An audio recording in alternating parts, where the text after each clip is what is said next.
Hi, welcome to Polyphonic Press. My name's Jeremy. This week I'm going to be reviewing Hope and Ruin by the Trews. The Trews are a band from Nova Scotia, and their sound is very reminiscent of bands like the Black Crowes, the Faces, Humble Pie, bands like that. And this is their fourth release, and this is their first to be produced by their guitarist John Angus MacDonald. This album starts off with a song called Misery Loves Company, which really is a new sound for the Trews. The guitars are a lot heavier, the tempo is a lot faster in this song, and it really sets up the album really nicely. It's really a cool song. But what I really love about the Trews is they can really change styles within the album.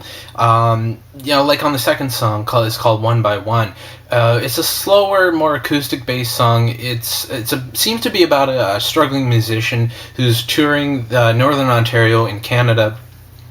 But judging by the lyrics, of course, it's really a stark contrast to Misery Loves Company. It's really a beautiful song, and the emotion that comes out of Colin MacDonald's voice is really makes you believe that he's gone through something like this as a struggling musician. Not sure how many people would relate to this song, but for me as a musician, I can certainly identify with the lyrics. The song Stay With Me starts off with a somber bass line and sort of builds into this very emotional song and into this very moving vocal by Colin MacDonald. Seems to be about someone who's losing love, going through a breakup, which really everyone can relate to. Everyone's gone through that at some point in their life. Hope and Ruin is the first single to be released off this album. It's also the title track. It seems to be it's more of a mellow rock song, still got the electric guitar in there, but it's a little slower in tempo, a little spacious, leaves a lot of room for the vocals. It seems to be about someone who's very triumphant over a situation, sort of persevering over an obstacle in someone's life or something like that, which also is a song that everyone can relate to. And that's what I really love about the Trews, is they write lyrics that are still open, but everyone can understand them. So they leave it up to interpretation, but it's still open, and everyone can really relate to the lyrics. And, not a lot of songwriters can do that. By the time you get to the song The World I Know, the album starts to feel a little stale, a little repetitive. That's where it kind of loses it for me, just a little bit on this album. It may not hold the listener's attention as well as some people. If you're not a hardcore fan of the Trews, you might turn the album off at this point. It still sounds like all the previous songs on the album.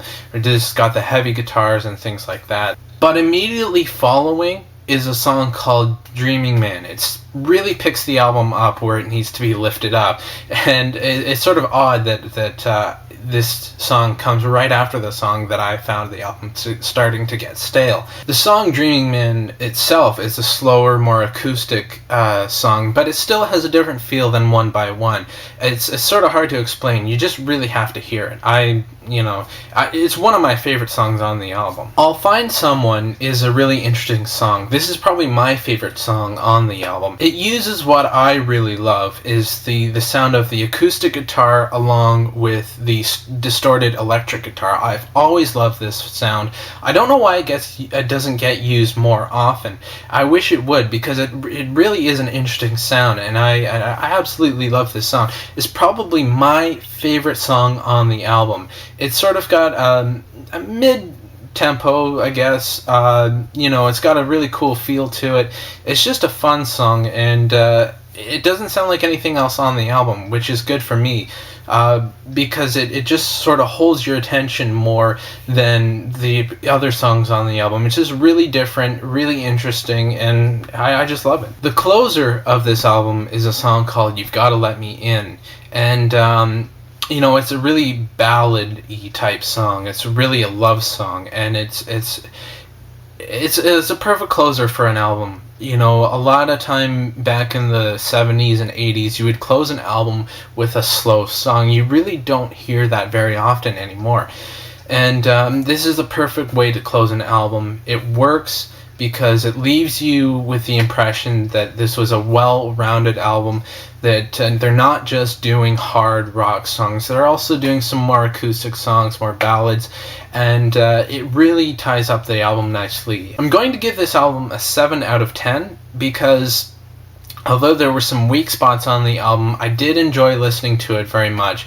But like I said, there were still some weak spots where they could have improved a little bit more. Certainly not my favorite release from the Trews. My favorite still probably being The Den of Thieves, which I highly recommend picking up as well. But I don't see any reason why you shouldn't go out and buy this album. Well, I guess that's it. Just to remind you that this week we're starting to do reviews twice a week on Tuesdays and Thursdays. And I also just want to remind you to check out our Twitter and Facebook pages, as well as our website, polyphonicpress.tk. All the links are in the description, and I'll see you on Thursday. Take care.